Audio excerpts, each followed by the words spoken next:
Bos, kalau yang suka makan opor, kudu banget cobain kuliner yang satu ini.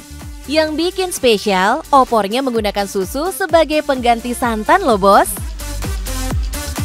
Eits, tapi siapa sangka bos, tempat makan yang berlokasi di Tebet, Jakarta Selatan ini milik gamer handal Jonathan Liandi.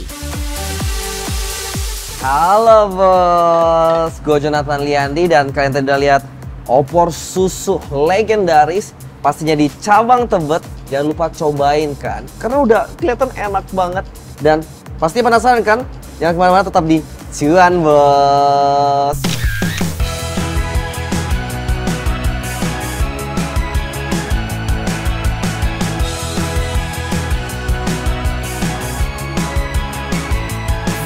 Bos, Jonathan Liandi lebih dulu dikenal orang sebagai pemain e-sports, YouTuber, dan juga konten kreator. Nah, kalau sekarang Doi menambah titel barunya sebagai pengusaha kuliner. Sebenarnya nggak ada kepikiran sih harus punya kuliner gitu atau harus terjun di bisnis kuliner gitu. Tapi kayak karena emang ada kesempatan, ada chance buat diajakin sama teman dan akhirnya kita obrolin, kita planning, rencanain sampai bener-bener mateng. Udah ada plannya, semua jelas, baru coba eksekusi gitu. Bukan makanan ringan atau dessert yang Doi pilih sebagai produk bisnisnya, tapi makanan berat yang dekat banget sama orang Indonesia.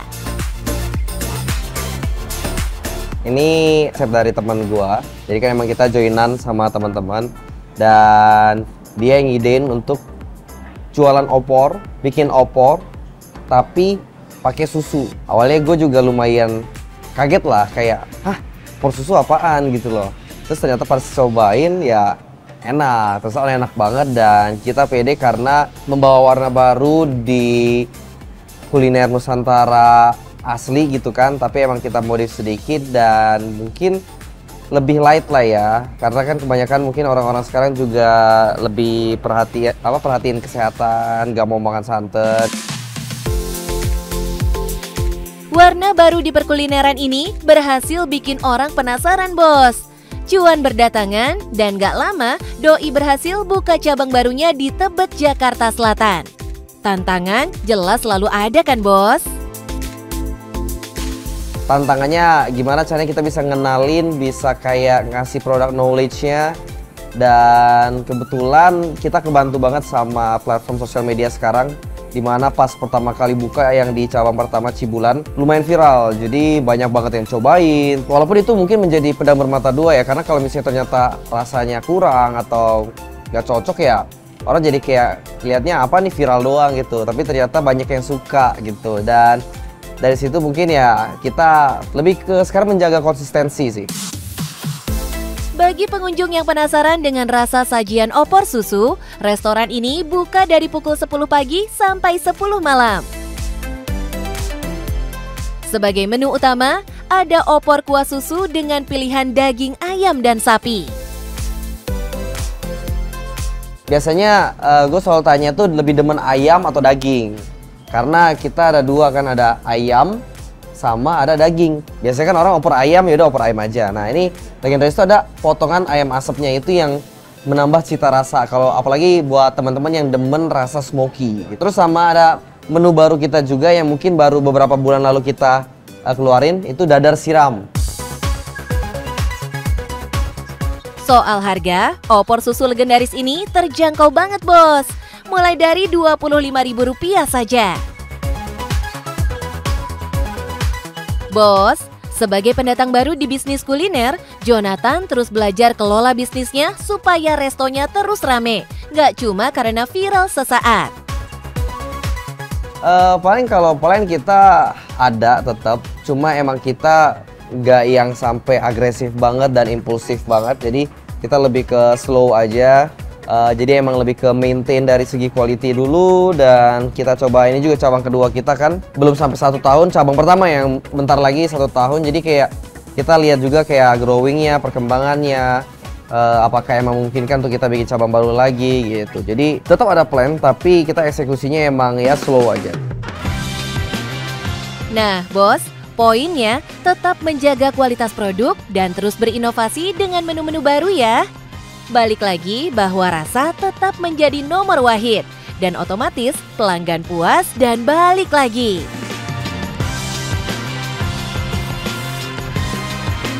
Karena emang dari awal emang concernnya itu pengen organik aja. Jadi emang kita kan juga kayak dari segi brandingnya pengen seperti rumah makan tradisional gitu. Jadi kayak emang pengen jadi legendnya lah, makanya namanya kita juga khusus legendaris kan. Karena emang pertama juga di Indonesia dan pengen lebih ke mouth to mouth aja sih. Sudah terbukti kok, kalau nggak laris, nggak mungkin buka cabang kedua. Dengan ribuan yang datang buat makan, dan minimal setiap orang keluarin 50.000, ratusan juta sih tembus tiap bulannya nih bos. Alamat buka cabang lagi nih bos. Nah bos, jadi tipsnya untuk menjadi pengusaha muda tuh yang pastinya kalian harus punya tekad yang bulat. Ya lu harus konsisten, terus harus well plan, harus juga bisa jalanin plannya dengan teliti lah dan detail. Dan pastinya jangan pernah menyerah sampai semuanya berhasil. Dan yang paling penting, cuan bos.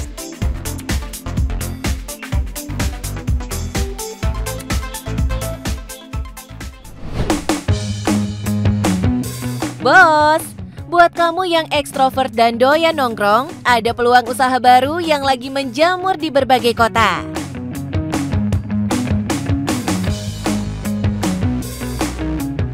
Untuk awal idenya itu karena terinspirasi juga dari salah satu teman jalan tapi di daerah Jawa, dan pas aku searching di Makassar tuh ternyata belum ada jasa teman jalan. Jadi itulah menurut aku ini peluang nih buat aku, makanya aku buka jasa teman jalan di Makassar.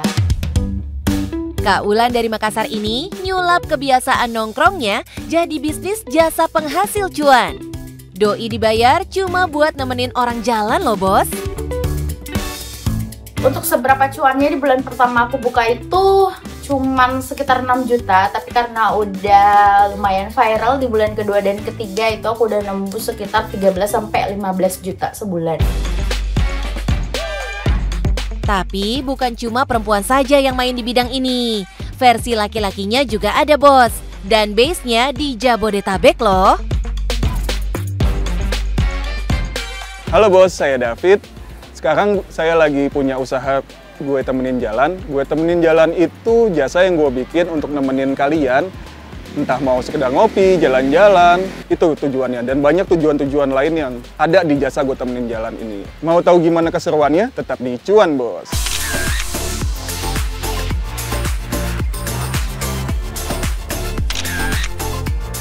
Bos, pasti penasaran kan? Ide bisnis David datang dari mana sih? Kalau di Bali kan karena turis-turis mungkin datang sendiri ya.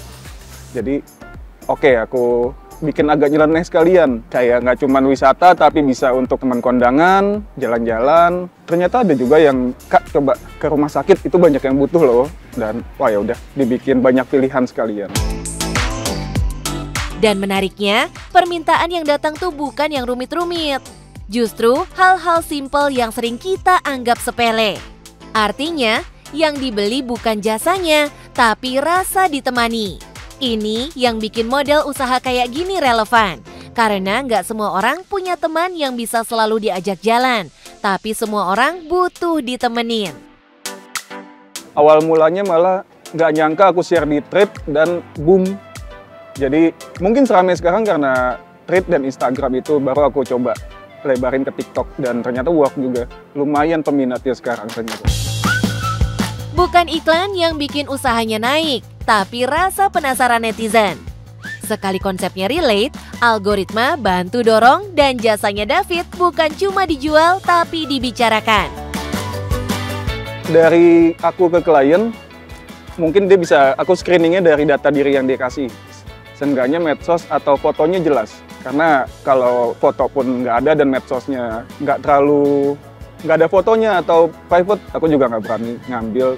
Apalagi kalau Google Form-nya, nomor HP-nya juga dia nggak isi. Jadi kayak aku screeningnya dari situ. Kalau untuk dari aku ke klien, mungkin sejauh ini aku bisa kasih identitas aku kalau klienku minta. Karena kalau untuk keamanan sebenarnya sama-sama takut kali ya.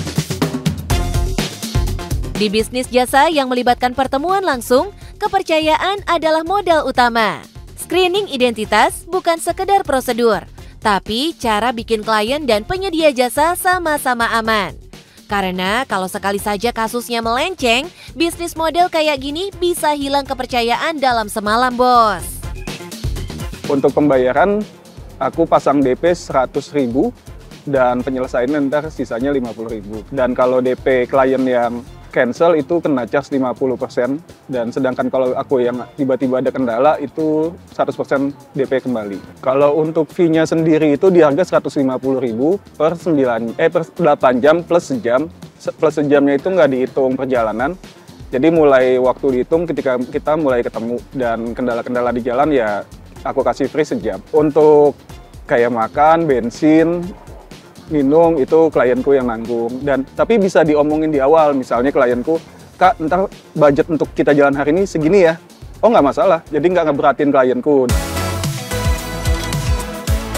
Di titik ini, jasa gue temenin jalan bukan cuma soal jalan bareng, tapi soal hadir di momen ketika orang butuh ditemani secara emosional. Ada yang cuma butuh ditemenin ngobrol, tapi ada juga yang diam-diam butuh tempat aman buat nangis sebentar. Dan di titik ini kelihatan jelas yang dibayar bukan jasanya, tapi rasanya. Klienku bidangnya keren-keren, jadi aku suka di bidang ini karena ketemu relasinya, koneksinya itu oke-oke. Dan banyak klienku nggak putus sebagai penjual dan pembeli jasa aja. Masih ngopi bareng, masih ketemu bareng, masih kontak di IG atau di WA, jadi nggak putus setelah ngegunain jasaku aja. Karena seru-seru sih. Bentuk jasa kayak gini bukan cuma jual waktu, tapi buka jaringan sosial. Dan di dunia profesional, relasi seringkali lebih mahal dari tarif jasa itu sendiri loh, bos. Kalau aku sekarang di Jakarta, Bekasi, Bogor. Tapi di luar itu bisa kita bicarain, mungkin kena cas tambahan. Ada yang minta kayak ke PIK, ke Tangerang, di sekitaran Jakarta yang agak di luar Jakarta Barat, mungkin aku kena incar sih. Semakin jauh jangkauan, semakin terasa kalau jasa ini bisa tumbuh bukan cuma sebagai usaha pribadi, tapi peluang kolaborasi buat banyak karakter yang cocok di bidang ini, bos. Kalau batasan dari aku yang pasti di tempat terbuka dan nggak ada sentuhan fisik, mau itu cewek ataupun cowok. Karena ada yang bilang mau di sini enggak. Aku pasti mintanya di ruangan terbuka, nggak di ruangan tertutup dan nggak ada kontak fisik sama sekali. Dan supaya bisa terus dipercaya, batasan tetap jadi pagar utama. Tanpa etika, jasa kayak gini bisa hilang kepercayaan dalam semalam. Penghasilanku sebulan 18 klien, berarti sekitar hampir 3, something, aku lupa nominal berapa, berarti 3, something, dan itu pendapatan bersih. Di bulan pertama saja, pendapatan bersihnya udah tembus 3 jutaan dari 18 klien. Bukan angka yang besar, tapi cukup buat bikin banyak orang mikir. Kalau cuma nemenin jalan bisa segini, kenapa nggak dicoba? Kalau tips untuk teman-teman, banyak sih yang minta izin kayak, "Bang, gue mau jadi partner, bisa nggak? Bang, gue minta mau bikin kayak gini, boleh nggak?" Boleh banget, malah dengan makin banyak pilihan untuk klien, karakter orangnya lagi. Tapi tolong jangan aneh-aneh, tolong jangan disalahgunain, karena sayang banget bidang kayak gini kalau nggak dapat kepercayaan lagi dari orang, karena bidang ini bisa jadi alternatif, bisa jadi ya penghasilan tambahan buat yang mungkin suka ketemu orang baru. Jadi semoga nggak ada yang aneh-aneh di bidang ini sih. Bos, jasa kayak gini nunjukin satu hal. Di kota yang makin individualis, kehadiran bisa jadi komoditas. Selama dijalanin jujur, punya batasan, dan ngerti cara bangun kepercayaan, empati pun bisa diubah jadi profesi loh, bos. Kalau gitu aku duluan ya. Oke, sip, sama-sama, dadah. Nah, bos, gimana pengalaman jasa gue temenin jalannya? Semoga menyenangkan ya. Aku ada tips nih untuk kalian yang pengen nyobain di bidang jasa ini. Percaya diri, jujur, seneng ngobrol sama orang, dan yang penting cuan, bos.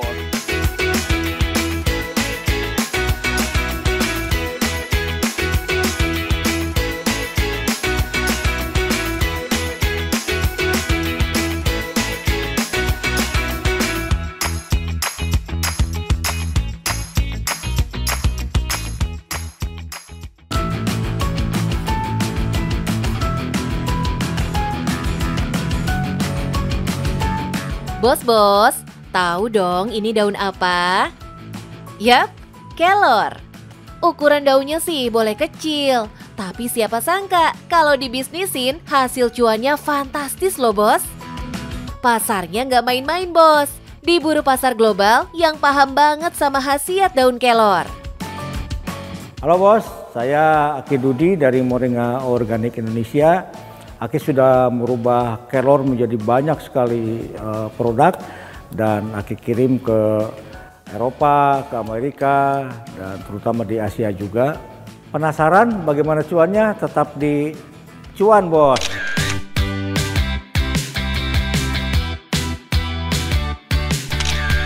Sejak tahun 2013, Aki Dudi sudah menjalani perjalanan panjang melakoni bisnis daun kelor di Blora, Jawa Tengah. Berawal dari keprihatinan terhadap gizi masyarakat, usaha ini mulanya bukan untuk bisnis, tapi untuk membangun gerakan sosial. Saya mulai mengembangkan kelor itu karena didorong oleh rasa keprihatinan bahwa Indonesia ini negara yang rakyatnya kekurangan gizi.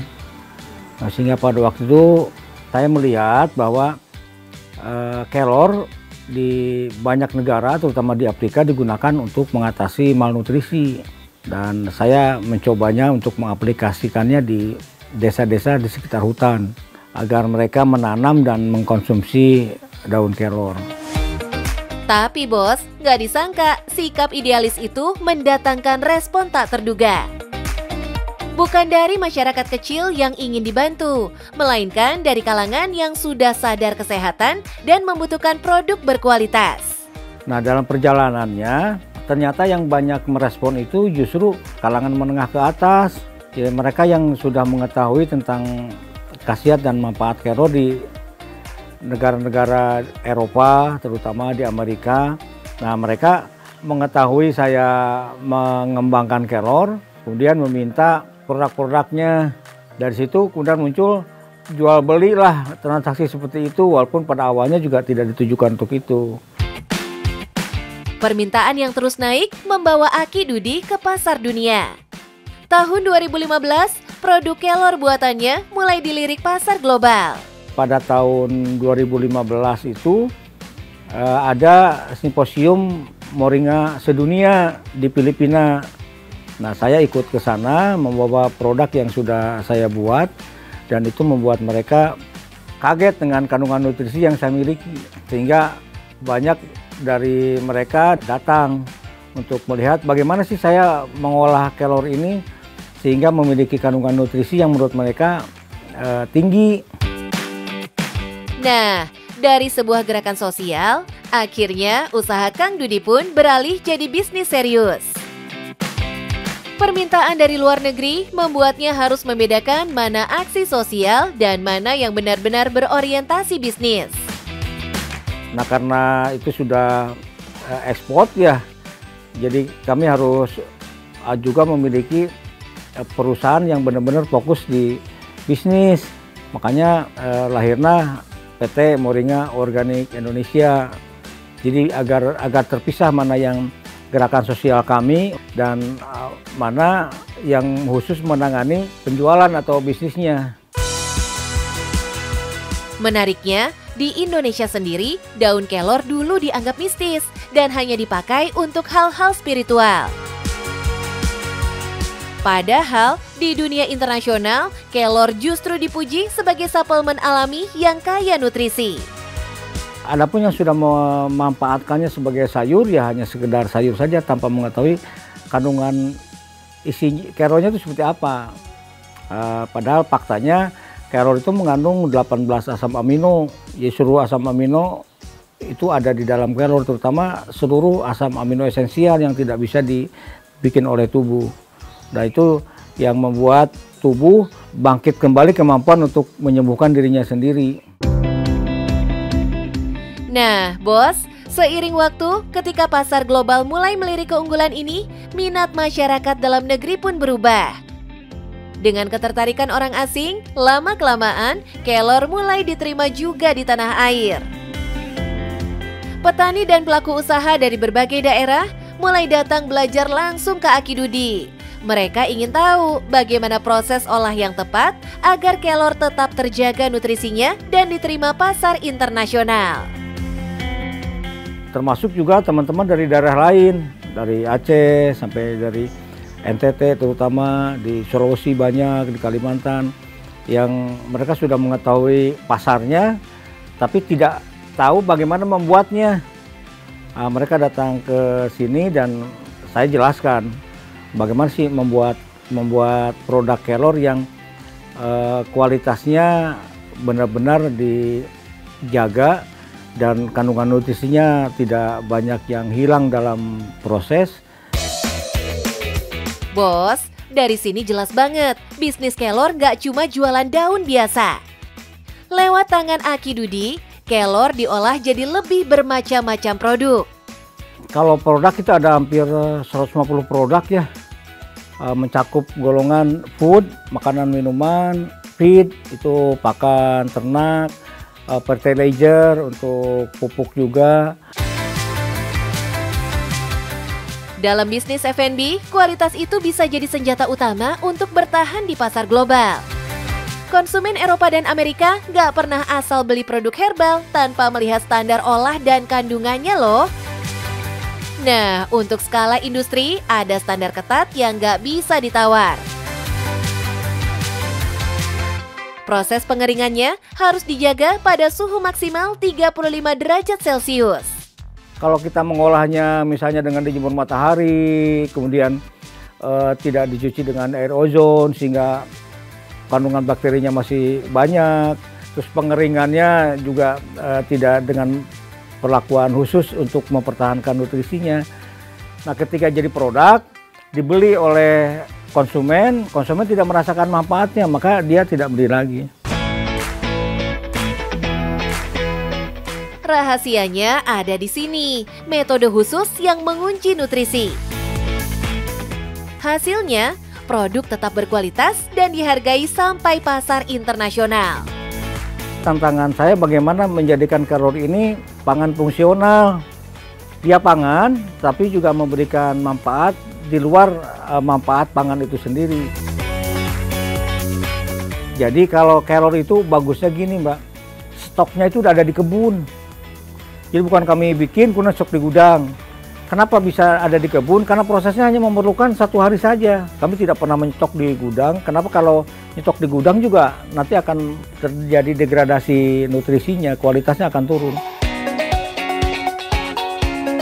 Bos, pola bisnis tanpa stok gudang ini bikin modal jadi efisien. Setiap produk dibuat berdasarkan pesanan, jadi cash flow tetap sehat dan nilai jual selalu segar. Makanya, meski harganya lebih tinggi dari pasaran, produk kelor Aki Dudi tetap dicari konsumen. Kalau teh celup piramid itu harganya 35.000, isinya 15. Memang mewah itu. Kenapa? Karena di dalamnya tehnya juga dimasukkan dalam aluminium foilnya. Kemudian disusun ada 15 masukkan dus. Kalau dalam sehari keluar 30 pack teh celup, 20 botol kapsul, dan beberapa kilo tepung, omsetnya bisa menyentuh puluhan juta rupiah per bulan loh bos. Bos, bisnis kelor ini nggak perlu modal yang fantastis loh. Sekali tanam, tanamannya bisa produktif sampai puluhan tahun. Jadi biaya awalnya terbilang efisien. Sampai 60 tahun. Nah itu salah satunya. Kalau tanaman lain, nanam, panen, nanam lagi dengan bibit baru. Kalau kelor enggak, sekali tanam sudah selama 60 tahun. Itu terus menerus uang aja terus. Kalau merawatnya bagus, si kelor pun memberikan hasil yang bagus juga ke kita. Bayangin bos, dari lahan yang terbilang kecil saja, potensi cuannya sudah puluhan juta per bulan. Kalau skalanya naik, bisnisnya pun semakin berlipat hasilnya. Gimana bos, bisnis kelor? Mantap kan? Pertama, istiqomah dengan kualitas. Tidak semua kelor sama karena kandungan kelor akan sangat tergantung dari bagaimana mengolahnya. Kedua, yang dijual kelor itu kandungan nutrisinya, bukan beratnya. Nah, kalau kita menjual produk dengan kualitas yang baik, maka konsumen akan merasakan manfaatnya dan akan membeli kembali. Tapi semuanya yang penting cuan, bos.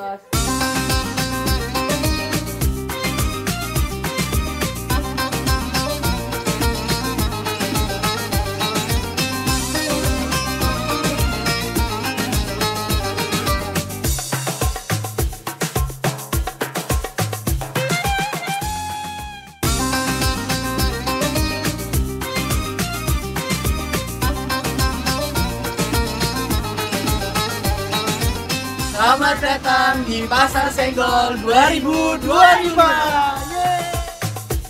Bos-bos, ada Pasar Senggol Turki yang jadi ladang cuan para pebisnis Indonesia nih. Berlokasi di kota Istanbul, acara tahunan ini sangat ditunggu-tunggu diaspora Indonesia dan juga warga lokal. Berbagai kuliner Nusantara hingga koleksi limited edition Indonesia tumpah ruah di sini. Total ada 27 stand yang memanfaatkan momen emas ini buat panen cuan. Salah satunya restoran yang mengusung makanan khas Bali, Urip Indonesian Food. Perkenalkan, nama saya Niwayan Urip Kusumayanti. Saya owner dari Urip Indonesian Food. Ayo yang penasaran dengan bisnis saya, ikuti terus saya di Cuan Bos.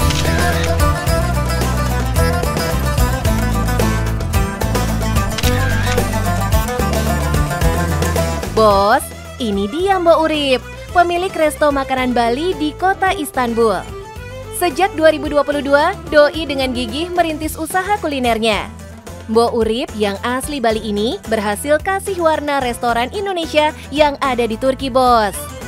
Doi memanfaatkan popularitas Bali di mata Indonesia dengan menawarkan berbagai makanan khas Bali. Spesial kita punya namanya ikan nyanyat. Itu ikan dari khas Kampung Kintamani. Kebetulan saya dari Kintamani. Saya ingin mengembangkan khas kita sendiri di negara orang.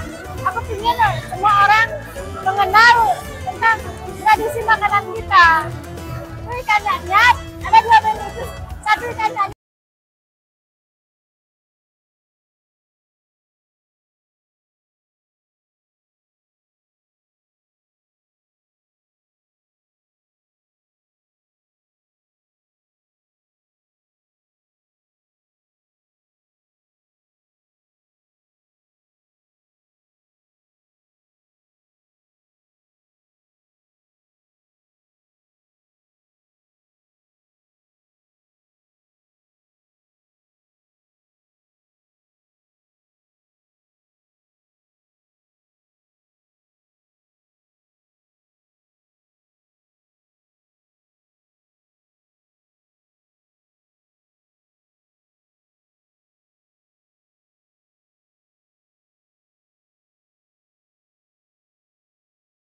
Palingan 5 atau 6. Alhamdulillahnya kayak gitu. Coba jadi cuan, bos. Cuan di event Pasar Senggol ini sangat tebal. Ini adalah golden ticket tahunan. Bukan cuma itu, bos. Acara seperti ini jadi momen untuk mengenalkan usaha kulinernya. Dalam waktu 8 jam, ada 3.000 pengunjung dari 35 negara. Seperti Turki, Italia, hingga Amerika Serikat yang hadir di acara ini. Bos-bos, yang panen cuan di acara seperti ini nggak cuma pelaku usaha kuliner, tapi juga usaha yang menghadirkan kesegaran tropis. Jantung pisang, daun pisang, kangkung, buah naga, terong bulat. Banyak yang bilang mustahil menumbuhkan buah dan sayuran tropis di negara 4 musim. Tapi diaspora Indonesia ini membuktikan sebaliknya. Ini dia Salman Tropical Meyve, toko buah tropikal milik Eksa Salman.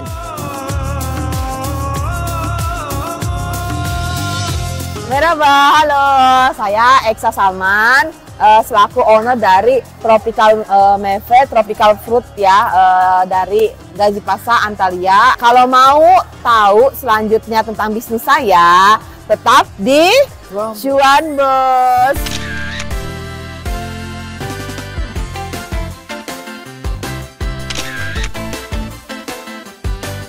Bisnis buah dan sayuran tropis Indonesia ini sudah hadir sejak tahun 2017.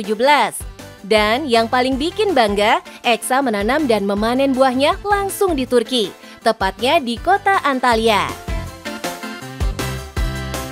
Saya itu berkebun itu semuanya di daerah Gazi Pasar Antalya gitu. Bagian kalau di Antalya bagian emang daerah panas ya. Di stand ini, buah yang sulit ditemukan di pasaran Turki hadir semua. Dari pisang, mangga, hingga buah naga. Gak heran kalau WNI di Turki langsung nyerbu dagangan Eksa ini. Begitu juga warga lokal. Bagi mereka, buah-buahan ini termasuk unik dan langka karena mereka jarang sekali melihatnya. Rasa penasaran terhadap mangga yang legit atau buah naga yang eksotis ini jelas sangat besar. Ada sih macam-macam kayak misalnya orang Turki yang bener-bener yang kayak belum tahu rasanya buah naga itu seperti apa sih, kok buah naga itu gimana sih rasanya, ada seperti yang itu banget. Terus kayak misalnya mangga yang sampai bener-bener belum pernah makan mangga itu juga ada gitu. Dan alhamdulillah gitu mereka jadi penasaran, kita kasih tahu mangga ini rasanya seperti ini dan alhamdulillah itu mereka nyoba beli akhirnya gitu. Di pasar Senggol ini bos, mangga dibanderol 300 lira Turki per kilogramnya atau sekitar Rp150.000. Dan untuk si cantik buah naga, harganya melonjak hingga 200 lira Turki per kilo, setara Rp100.000. Momen ini jelas Eksa manfaatkan baik-baik, karena kondisi Turki dengan 4 musim membuat Eksa nggak sepanjang waktu bisa panen cuan, bos. Tahun ini alhamdulillah lebih rame, lebih bagus, dan alhamdulillah tempat kita juga dapatnya di pojok jadi lebih bagus, lebih nggak kegerahan, nggak kesempitan gitu loh. Maksudnya jadi enak kitanya juga kayak gimana ya, semangat kitanya tuh ke pembeli tuh lebih bersemangat untuk menjual tuh. Alhamdulillah yang sisanya tuh nggak terlalu banyak, nggak kayak tahun kemarin, sisanya mungkin agak lebih banyak gitu di tahun ini gitu. Gimana bos? Setelah lihat 2 kisah pejuang cuan di negeri orang, Mbok Urip dengan kuliner khas Bali, dan Eksa dari bisnis buah dan sayuran tropis. Semangat wirausaha Indonesia tidak mengenal batas ya bos. Dengan kreativitas dan keberanian untuk mencoba, mereka kasih bukti bisa panen cuan di negeri orang. Yang penting cuan bos.